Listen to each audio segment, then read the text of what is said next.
अस्सलाम वालेकुम, नमस्कार, सत श्री अकाल। स्वागत है आप लोगों का यूएई के नंबर 1 हिंदी समाचार चैनल यूएई समाचार में। अगर आपने चैनल सब्सक्राइब नहीं किया है तो चैनल जरूर सब्सक्राइब करें, जिससे आप तक पहुंचे यूएई की सबसे बड़ी वो खबरें जिसका सीधा ताल्लुक है आपसे।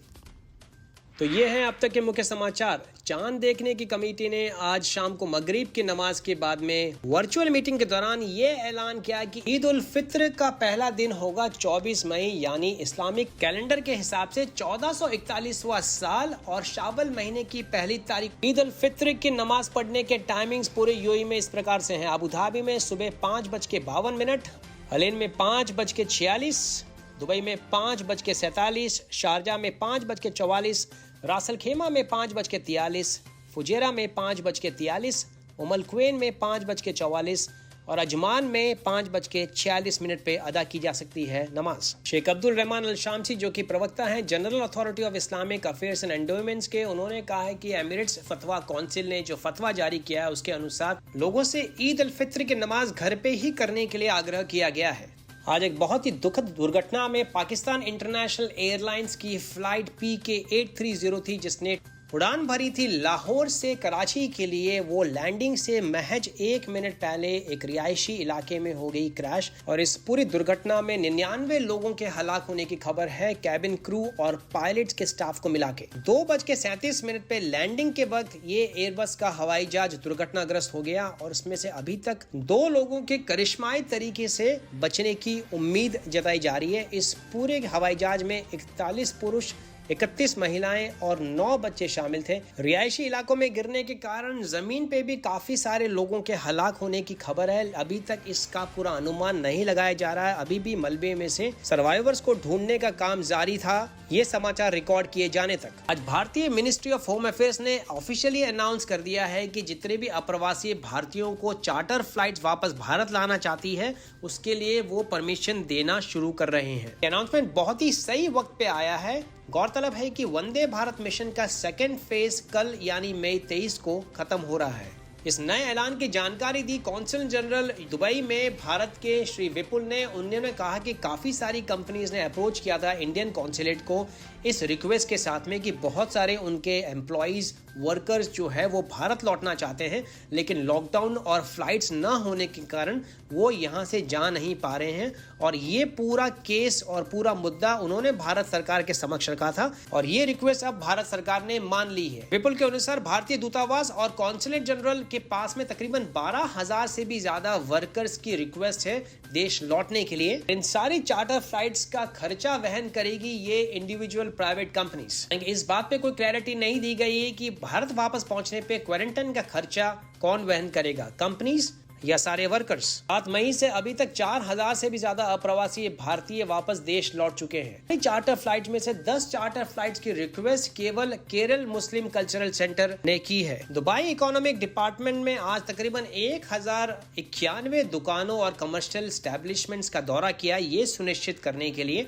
कि कोरोना महामारी के चलते ये सारे एहतियाती कदम और प्रिकॉशनरी मेजर्स को फॉलो कर रहे हैं या नहीं। इस दौरान एक भी दुकान बंद या सील नहीं की गई। 8 को दी गई है वार्निंग और किसी भी दुकान या कमर्शियल एस्टेब्लिशमेंट को फाइन नहीं इशू किया गया है। दुबई इकोनॉमिक डिपार्टमेंट में सब ग्राहकों से आग्रह किया है कि अगर कोई भी दुकान या सुपरमार्केट्स, हाइपरमार्केट सोशल डिस्टेंसिंग या प्रिकॉशनरी गाइडलाइंस को फॉलो नहीं करते हैं, वो रिपोर्ट कर सकते हैं इन सारे वायलेशंस को, सारे उल्लंघनों को इस नंबर पे 600545555 पे और या फिर वेबसाइट पे भी लॉगिन कर सकते हैं consumerrights.ae। इसका लिंक आपको नीचे डिस्क्रिप्शन बॉक्स में भी मिल जाएगा। पिछले 24 घंटों में 994 नए कोरोना वायरस के पॉजिटिव केसेस निकल के सामने आए हैं, जिसको मिला के टोटल संख्या हो गई है 27,892 और 1,043 नए रिकवरीज भी देखी गई, जिसको मिला के टोटल रिकवरीज हो गई हैं अब तक 13,798। 4 नई मृत्यु भी दर्ज की गई, जिसको मिला के अब तक मृतकों की संख्या हो गई है 241 और अभी तक 50,000 और टेस्ट किए गए हैं पिछले 24 घंटों में। यह आंकड़ा जारी किया शुक्रवार को UAE ministry of health and prevention ने। Ministry of health and prevention ने एक पूरे देशव्यापी अभियान के तहत एक नया ट्रेसिंग ऐप यूएई में लॉन्च किया, जिसका नाम है अल हुस्न, जिसका मतलब है अरबी भाषा में सबसे खूबसूरत। तमाम डॉक्टर्स ने इस ऐप को डाउनलोड करने के लिए लोगों से आग्रह किया है डॉक्टर वदीद शाकिर जो कि कंसल्टेंट है कार्डियक सर्जरी के बरजील हॉस्पिटल अबू धाबी में और कोविड-19 के इमरजेंसी केसेस भी हैंडल करते हैं, उन्होंने कहा इस ऐप से काफी मदद मिलेगी अथॉरिटीज को कोरोना महामारी के संक्रमण को रोकने में। इस ऐप के जरिए आपको नोटिफिकेशन भी दिया जाएगा कि आपके आसपास कोई कोरोना संक्रमित केस जो पहले ठीक हो चुका है या कोई पॉजिटिव है वो तो नहीं है। इस ऐप के जरिए अथॉरिटीज उन लोगों पे भी नजर रख पाएगी जो क्वारंटाइन में हैं और लॉकडाउन का पूरी तरीके से पालन कर रहे हैं या नहीं।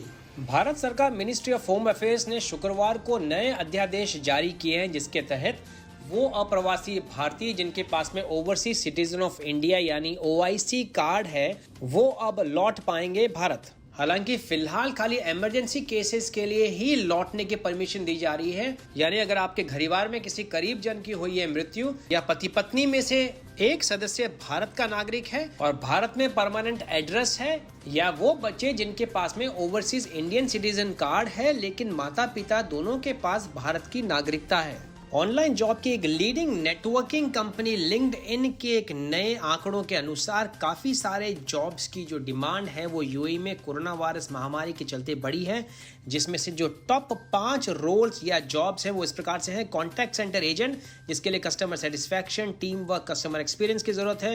कंप्लायंस मैनेजर जिसके लिए anti money laundering, KYC regulations ऐसी स्किल्स की जरूरत है। पार्टनरशिप मैनेजर जिसके लिए आपको चाहिए बिजनेस डेवलपमेंट, स्ट्रेटेजिक पार्टनरशिप और टीम मैनेजमेंट के स्किल्स। चौथे नंबर पे कस्टमर सर्विस एग्जीक्यूटिव, इसके लिए चाहिए customer satisfaction, team management, customer relationship management की स्किल्स। पांचवें नंबर पे हेड ऑफ ऑपरेशंस जिसके लिए चाहिए ऑपरेशन मैनेजमेंट, टीम मैनेजमेंट और प्रोजेक्ट प्लानिंग।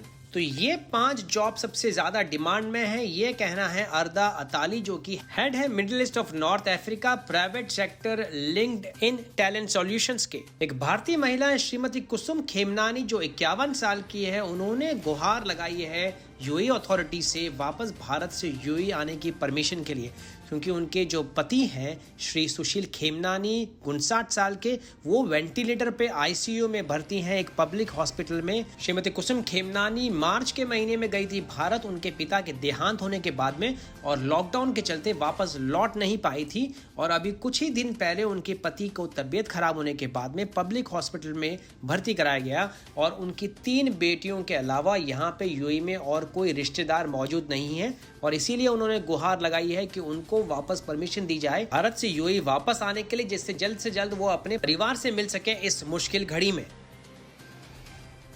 आज Vande Bharat mission second phase के अंतर्गत आखिरी दिन था फ्लाइट्स का भारत के लिए और इसके तहत आज उड़ान भरी पहली फ्लाइट दुबई से श्रीनगर के लिए AI996 जिसमें 152 यात्री सवार थे। इस फ्लाइट की टाइमिंग इसलिए भी महत्वपूर्ण है कि बिल्कुल ईद के पावन पर्व पे ये सारे के सारे यात्री अपने परिवार वालों से कश्मीर में मिल पाएंगे। इनको एयरपोर्ट पे विदा करने के लिए और सारे जितने भी इंतजाम है उनका जायजा लेने के लिए खुद कौंसल जनरल श्री विपुल मौजूद थे दुबई इंटरनेशनल एयरपोर्ट पे और ऐसी और भी फ्लाइट्स का ऑर्गेनाइज करने के लिए कश्मीर के भाई और बहनों ने सरकार से गुहार लगाई है। तो ये थे अब तक के मुख्य समाचार। दोस्तों अगर आपने चैनल सब्सक्राइब नहीं किया है तो चैनल जरूर सब्सक्राइब करें जिससे आप तक पहुंचते रहे यूएई की वो सारी बड़ी खबरें बिना किसी विलंब के जिसका सीधा सरोकार है आपसे। मैं विजय चौधरी लेता हूं आपसे इजाजत।